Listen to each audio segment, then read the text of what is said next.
Пишу песни каждый день, день 19. Последний автобус, подъезды и лифты. Как обычно, вернулся поздно, и день был длинный.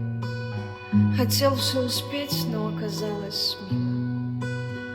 И я вроде бы счастлив, и я вроде